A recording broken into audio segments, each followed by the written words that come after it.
Hello, I'm Riley Smith, And I'm in the Pope. and this is our presentation of the WW1 trench. For our trenches design, we decided to use Minecraft. For the main part of the trenches altogether, we decided to use dirt since we figured that they probably would have used that to make their trenches.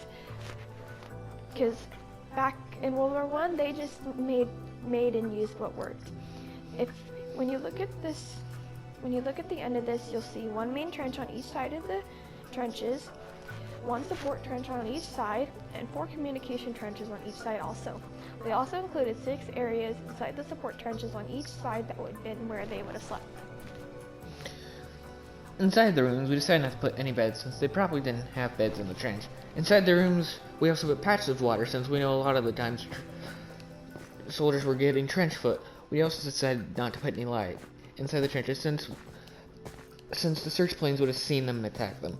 We researched trenches, also learned some trench have support beams. We decided to use oak fence as support beams all over the trench.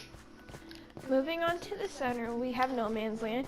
We decided to put in a couple of craters to help make it look more like it, since that's probably what they would have had in the no man's land.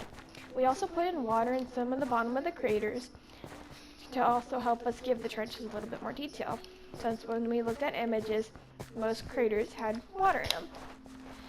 Then, to help us give even more detail, we decided to use a variety of different blocks like pedazzle and buttons to help give it more detail. We also used things like spruce slabs to help give some of the trench a little bit more level, since most of the ground probably wasn't all level. Another final thing that we're going to add is that on each side of the main trenches there are 11 steps that are leading into no man's land.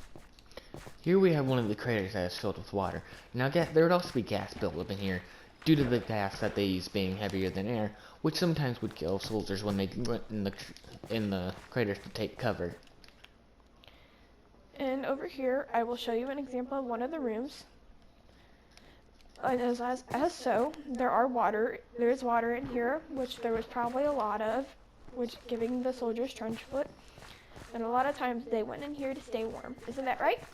Also in here, they would rub each other's feet due to the scenario making their feet numb and possibly even cutting off blood flow. So they'd have to rub each other's feet to get the feeling back into them so they didn't have to amputate the foot. These are the buttons and the pedazzle blocks that we use to give them more detail. And these are the oak fences we use for beams. We spread them out 2 apart each time we place them down. Here's what our communication trenches look like.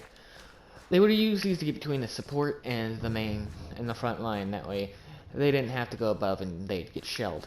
Here's where they'd step up to fire, and here's where they would go up so that they could also attack the enemy. Right here is the main trench, which was used mainly to fire off weapons, and where a lot of the time frontline soldiers hung out until they were attacked. Here's the support trench. This is where they take the injured to get carried off in ambulances and other vehicles. This is also where soldiers would go to rest before they'd have to go back to the front line. Alrighty, I think we've covered everything. Thanks for watching, guys. Goodbye.